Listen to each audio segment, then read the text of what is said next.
नमस्कार मित्रों, ओम digital study YouTube channel पर आप सभी का एक बार पुनः बहुत बहुत स्वागत, अभिनंदन।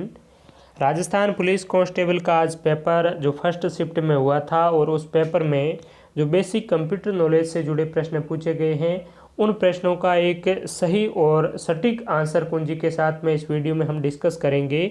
बाकी जो जीके से संबंधित जितने भी प्रश्न पूछे गए हैं उनका हम इवनिंग को लाइव डिस्कस करेंगे और अभी मैं कंप्यूटर से जुड़े प्रश्न पूछे गए हैं उनका आपको एक क्विक रिवीजन या आंसर की है आपको बता देता हूं। और कंप्यूटर से जुड़े जो प्रश्न है वो लगभग 28 से 30 क्वेश्चन है वो इस पेपर में पूछे गए हैं फर्स्ट शिफ्ट की, तो बहुत ही महत्वपूर्ण है। और कंप्यूटर के जो प्रश्न है वो इतने हार्ड भी नहीं है। मैंने आपको 4-5 वीडियो पहले प्रोवाइड करवाए थे हमारे चैनल पर, तो मोस्टली आपको वहीं से भी क्वेश्चन है वो देखने को मिले हैं। और जल्द ही आपको कंप्यूटर का एक मेगा वीडियो भी प्रोवाइड करवा दिया जाएगा जिनमें बहुत ही महत्वपूर्ण और मोस्ट एक्सेप्टेड क्वेश्चन है वो आपको देखने को मिलेंगे। तो आइए इस प्रश्न को देखते हैं, इस पेपर में किस प्रकार से प्रश्न पूछे गए हैं। पहला प्रश्न है, विंडो 10 लोड होने के बाद मॉनिटर पर दिखने वाली पहली स्क्रीन निम्नलिखित में से क्या कहलाती है। तब विंडो 10 जब लोड होता है या फिर कोई भी विंडो होता है, जब हम ओपन करते हैं और सबसे पहले हम जो मॉनिटर की स्क्रीन दिखाई देती है उसे डेस्कटॉप कहते हैं। ऑप्शन नंबर 2 होगा हमारा करेक्ट आंसर। नेक्स्ट है, विभिन्न रंगों वाली निरंतर रेखाएं उत्पन्न करने वाला एक आउटपुट डिवाइस है। तो चैन प्रिंटर है ये विभिन्न रंगों वाली रेखाएं उत्पन्न करने वाला एक आउटपुट डिवाइस है। ये प्रिंटर है, ठीक है, प्रिंट करने के काम में आता है। अगला सवाल है, पैराग्राफ के प्रारंभ में दीर्घाक्षर यानी कि कैपिटल लेटर बनाने के लिए एमएस वर्ड में किसका उपयोग किया जाता है। तो हम न्यूज़पेपर में जब एडिटोरियल इत्यादि पढ़ते हैं तो उसके शुरुआत में एक शब्द लिखा हुआ होता है और पहला शब्द है वो बहुत ही बड़ा होता है, ड्रॉप कैप होता है, ठीक है। तो उसको ड्रॉप कैप के माध्यम से पहले शब्द को पैराग्राफ के बड़ा किया जा सकता है, ठीक है। तो यहाँ पर option number insert drop cap, option number D हो जाएगा हमारा सही जवाब। अगला सवाल है, निम्नलिखित में से कौन सा एक इंटरनेट ब्राउज़र नहीं है। Microsoft Edge, Tinder, Mozilla Firefox, internet explorer. तो ऑप्शन नंबर 2 होगा हमारा सही जवाब। Microsoft Edge, Mozilla Firefox, internet explorer ये सभी इंटरनेट ब्राउज़र हैं, लेकिन टिंडर एक इंटरनेट ब्राउज़र नहीं है, ये आपको ध्यान में रखना है। इसी के साथ में आपको ये भी ध्यान में रखना है कि इंटरनेट ब्राउज़र और गूगल जो सर्च इंजन है वो अलग चीज़ें हैं, ठीक है। तो यहाँ पर अगर गूगल का भी ऑप्शन आ जाए ना तो भी आपका सही होता है, क्योंकि गूगल एक सर्च इंजन है ना कि इंटरनेट ब्राउज़र, ठीक है। तो ये भी आप ध्यान में रखिए। नेक्स्ट सवाल है कि प्रिंटर का एक रिजोल्यूशन का मापन में किया जाता है। तो प्रिंटर का रिजोल्यूशन डीपीआई में मापा जाता है, डॉट्स पर इंच, यानी कि 1 नंबर ऑप्शन है प्रति इंच डॉट्स, ये करेक्ट जवाब हो जाएगा हमारा। नेक्स्ट है, एमएस वर्ड में F12 कुंजी का प्रयोग करने से कौन सा डायलॉग बॉक्स खुलता है। तो एमएस वर्ड को जब हम ओपन रखते हैं और उसके बाद में F12 जो फंक्शन कुंजी है उसको दबाते हैं तो जो भी हमारी फाइल ओपन है वो एक नए नाम के साथ में सेव होने के लिए इस प्रकार का डायलॉग बॉक्स ओपन होगा। तो सेव एज यहाँ करेक्ट आंसर हो जाएगा, ठीक है। सेव एज यानी कि न्यू नेम के साथ में दोबारा सेव करने के लिए F12 कुंजी का हम प्रयोग करते हैं। नेक्स्ट है, इंटरनेट ब्राउज़र विंडो को फुल स्क्रीन पर करने के लिए कौन सी फंक्शन कीज यूज़ की जाती है। तो इंटरनेट ब्राउज़र यानी कि हम क्रोम है, मोजिला है या फिर माइक्रोसॉफ्ट एज को भी ओपन कर लेते हैं तो उनको फुल स्क्रीन करने के लिए F11 का यूज़ किया जाता है। और पुनः उसको उसी स्थिति में लाने के लिए जब F11 दोबारा हम क्लिक करते हैं तो पुनः उसी स्थिति में वो आ जाता है, ठीक है। तो F11 आप ध्यान में रखें। अगला सवाल है, निम्नलिखित में से कौन एक हार्ड कॉपी आउटपुट डिवाइस है।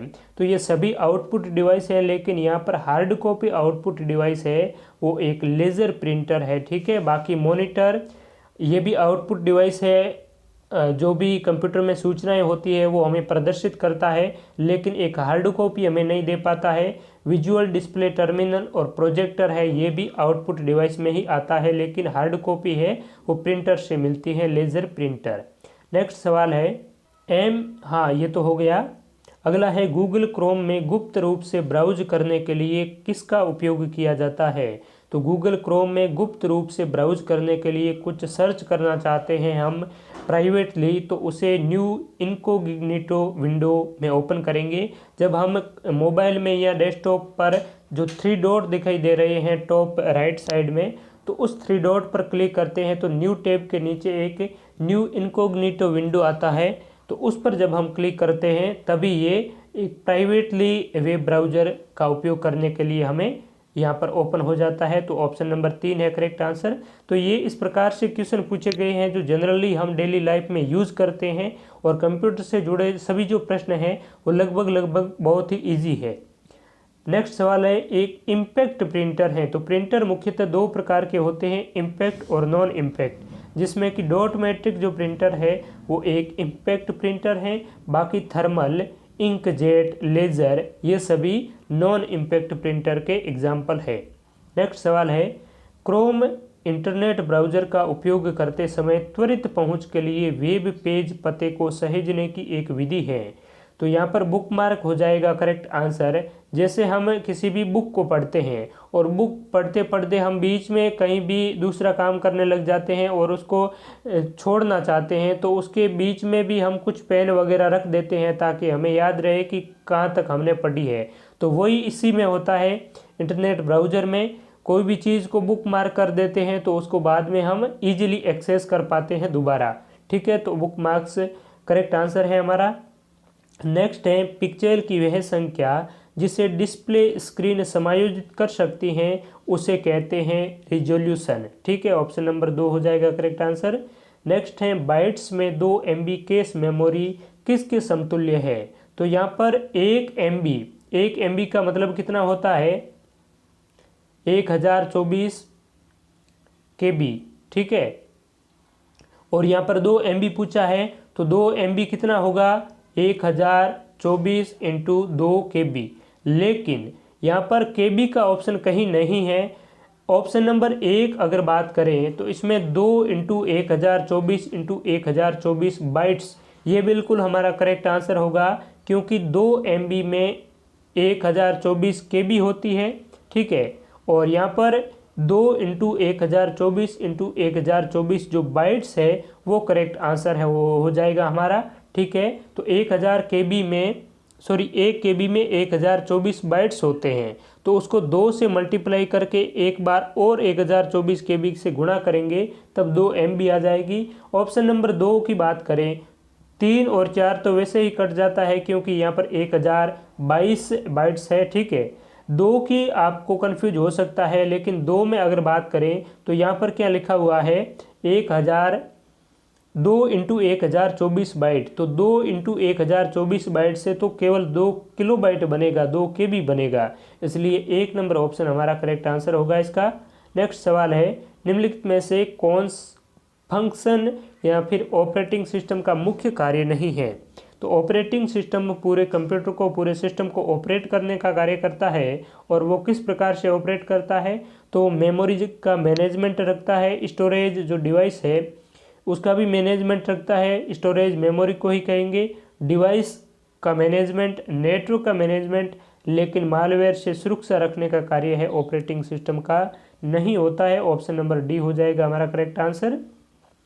नेक्स्ट है, CPU का वह भाग जो तार्किक संक्रिया यानी कि लॉजिकल ऑपरेशंस है उसको निष्पादित करता है, उसे क्या कहेंगे, तो ALU यानी कि अर्थमेटिक लॉजिकल यूनिट, यानी कि अंकिक और जो तार्किक गणना करता है उसे ALU कहते हैं। और ये कहाँ पर होता है, तो ये CPU में होता है। ठीक है, ALU पार्ट है एक CPU का।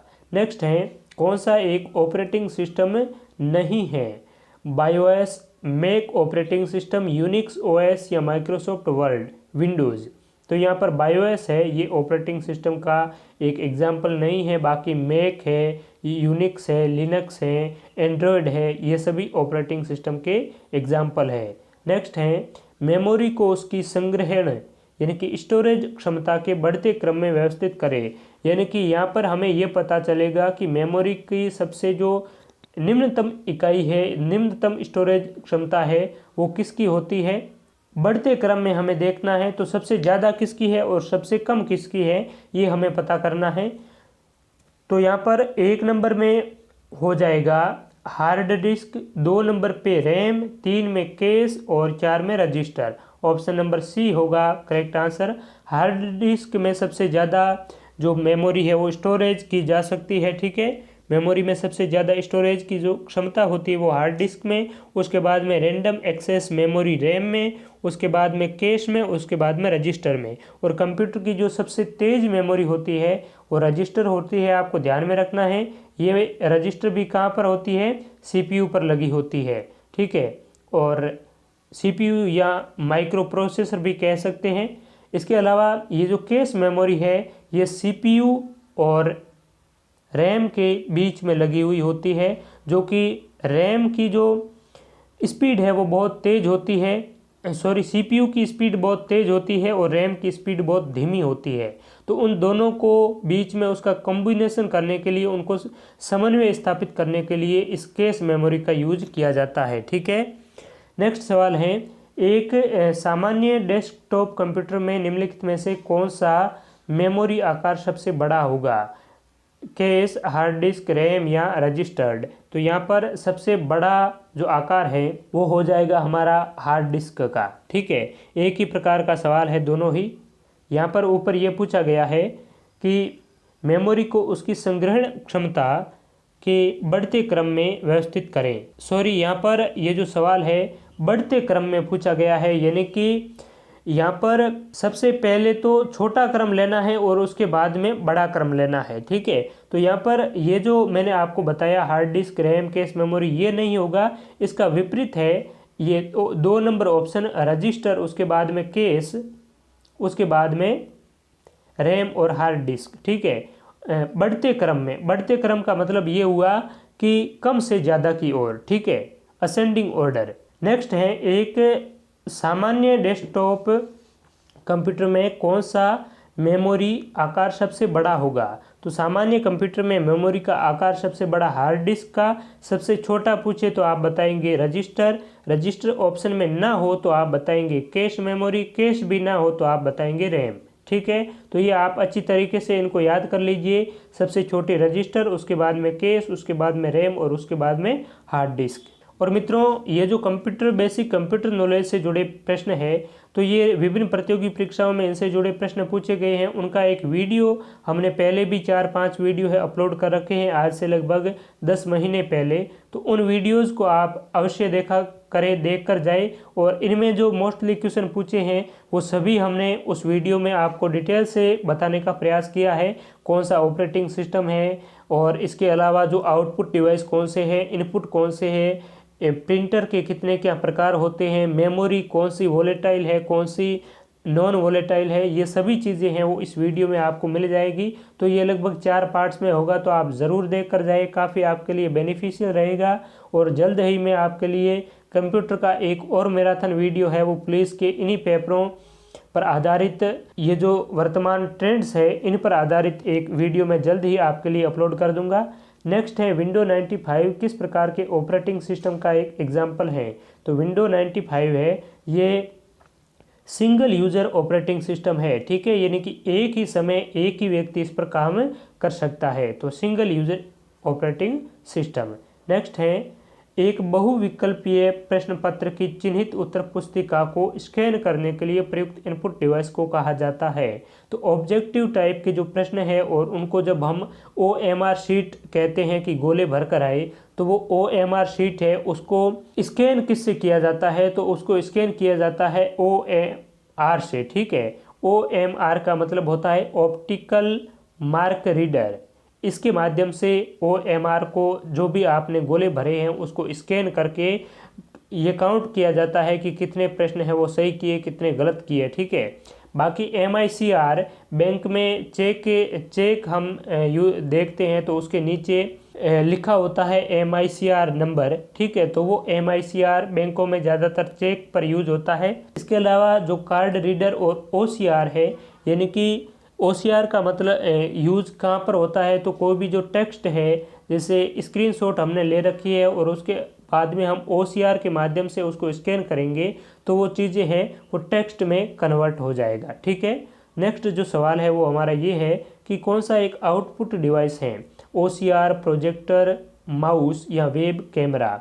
तो यहाँ पर प्रोजेक्टर है, ये एक आउटपुट डिवाइस है। ठीक है, बाकी OCR, माउस और वेब कैमरा ये सभी इनपुट डिवाइस के एग्जाम्पल हैं। नेक्स्ट सवाल है MS वर्ड में परिवर्तन पूर्वतः करने के लिए किस शॉर्टकट कुंजी का प्रयोग किया जाता है। तो परिवर्तन पूर्वतः का मतलब है अंडू करना। कोई भी कार्य हमने कर लिया, ठीक है, उसको बाद में हम अंडू करते हैं तो उसको Ctrl+Z के माध्यम से किया जाता है। ऑप्शन नंबर ए होगा करेक्ट आंसर। और अगर किसी चीज़ को हमने अंडू कर दिया और उसको रीडू करना है तो Ctrl+Y का यूज़ हम करेंगे और Ctrl+H का यूज़ करते हैं फाइंड और रिप्लेस के लिए। ठीक है, रिप्लेस के लिए Ctrl+H और Ctrl+F का प्रयोग करते हैं फाइंड के लिए। और Ctrl+N जब MS वर्ड में हम यूज़ करेंगे तो उससे एक नया डॉक्यूमेंट फाइल है वो ओपन हो जाएगी। ठीक है, नेक्स्ट है निम्नलिखित में से कौन एक GUI आधारित ऑपरेटिंग सिस्टम नहीं है। लिनक्स, मिंट, एंड्रॉयड, MS-DOS या फिर MS विंडोज़। तो यहाँ पर MS-DOS Microsoft disk operating system है।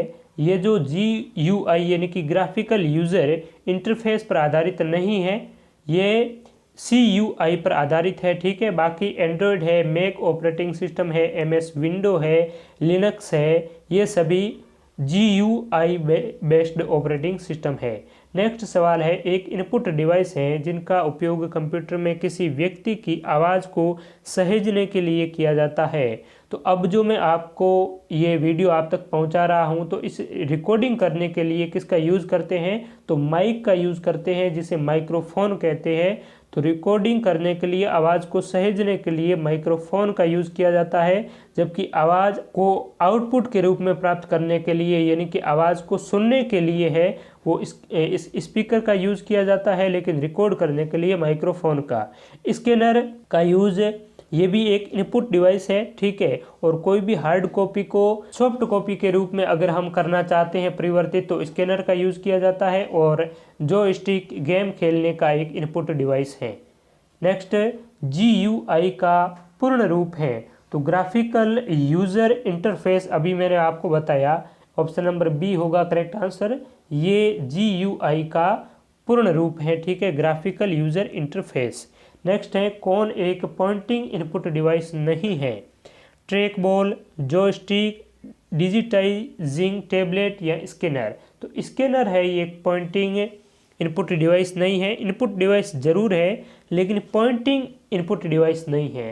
ट्रैक बॉल, जॉयस्टिक और डिजिटाइजिंग टैबलेट ये सभी पॉइंटिंग इनपुट डिवाइस है। ठीक है, नेक्स्ट है सम कॉलम्स की फॉर्मेटिंग को विषम कॉलम से भिन्न दर्शाने के लिए MS वर्ड में किसका उपयोग किया जाता है। तो MS वर्ड में जब हम इंसर्ट टैब पर जाकर कोई टेबल ड्रॉ करते हैं फिर टेबल इंसर्ट करते हैं, तो इस प्रकार की जब हम टेबल इंसर्ट करते हैं और उसके बाद में जब डिज़ाइन टैब पर हम जाते हैं तो डिज़ाइन टैब पर टेबल को डिज़ाइन करने के बहुत से ऑप्शन मिलते हैं और पास में ही डिज़ाइन स्टाइल का भी ऑप्शन आता है। तो डिज़ाइन स्टाइल पर जब हम क्लिक करते हैं तब इस प्रकार की बेंडेड कॉलम, बेंडेड रो, फर्स्ट कॉलम, लास्ट कॉलम, इस प्रकार के ऑप्शन आते हैं। तो जब हम बेंडेड कॉलम पर क्लिक करते हैं तब क्या होता है कि ये दूसरी पर फॉर्मेटिंग हो जाएगी। ठीक है, ये पहला कॉलम, ये पहली रो है, ये दूसरी, इस पर फॉर्मेटिंग हो जाएगी, ये बिना फॉर्मेटिंग वाली रहेगी और इस पर भी फॉर्मेटिंग हो जाएगी। ठीक है, अब यहाँ पर कॉलम की बात करें तो ये पहला कॉलम और दूसरे कॉलम पर फॉर्मेटिंग हो जाएगी, तीसरे छोड़कर चौथे कॉलम पर फॉर्मेटिंग हो जाएगी। तो यहाँ पर सम कॉलम्स की फॉर्मेटिंग को विषम कॉलम से भिन्न रखने के लिए इसका बेंडेड कॉलम का यूज किया जाता है। ठीक है, तो मित्रों आज के इस सेशन में बस इतना ही। इस पेपर में कंप्यूटर से जुड़े लगभग 28-29 क्वेश्चन है वो पूछे गए थे, उनका आज के इस वीडियो में हमने डिस्कस किया और आपको इस पेपर का लेवल भी पता चल गया होगा कि किस प्रकार से क्वेश्चन है वो पूछे जाते हैं। बहुत ही इजी क्वेश्चन है और ये सभी लगभग मोस्टली क्वेश्चन है वो गत परीक्षाओं में पूछे गए हैं। ठीक है, और गत परीक्षाओं में पूछे गए प्रश्न मैं आपको आज इवनिंग तक एक मैराथन वीडियो है वो प्रोवाइड करवा दूंगा, ताकि उनमें सभी प्रश्न है उनका हम अच्छी तरीके से विश्लेषण करेंगे और मोस्टली क्वेश्चन आपको वहीं से मिल जाएगा। बाकी मैंने आपको अभी बताया कि ये जो वीडियो अपलोड कर रखा है, तो इस वीडियो को आप ज़रूर देखिए। 4-5 वीडियोज़ हैं, मोस्टली क्वेश्चन है वो आपको इनसे देखने को मिलेंगे। और ये जो पेपर हुआ है इनमें प्रश्न किस प्रकार से पूछे गए हैं तो आप देख सकते हैं और इस वीडियो से कंपेयर कर सकते हैं कि कितने क्या क्वेश्चन है वो पूछे गए हैं। इसके अलावा जीके से संबंधित भी हमने वीडियो अपलोड किए थे, तो मोस्टली क्वेश्चन है वो उन्हीं मैराथन वीडियो से मिले हैं। इसके अलावा पॉलिटी, राजस्थान की पॉलिटी मैंने आपको अच्छे से समझाई थी। तो भैरू सिंह शेखावत है, पश्चिमी क्षेत्र सांस्कृतिक केंद्र का अध्यक्ष है। तो इस प्रकार से जो भी प्रश्न पूछे गए हैं वो सभी प्रश्न हमने ऑलरेडी है वो डिस्कस कर रखे हैं। तो मोस्टली जो भी मैंने आपको कंटेंट उपलब्ध करवाया उनमें से ही क्वेश्चन पूछे गए हैं। बाकी जो चीज़ें मैंने आपको बताई ही नहीं है तो उसमें से आप को जो क्वेश्चन मिले हैं तो वो तो आपको अलग बात है, लेकिन जो मैंने चीज़ें आपको बताई हैं वो मोस्टली क्वेश्चन है वहाँ से उठे हैं। और आगे भी आपको इसी प्रकार की इफ़ेक्टिव और एग्ज़ाम ओरिएंटेड क्वालिटी वाला कंटेंट है आपको समय समय पर उपलब्ध होता रहेगा। तो इस वीडियो को अपने मित्रों के साथ में शेयर भी करें। और बाकी भी जो पोर्शन है जीके का तो उनका हम इवनिंग टाइम में लाइव डिस्कस करेंगे। तब तक के लिए आप सभी को शुक्रिया, नमस्कार।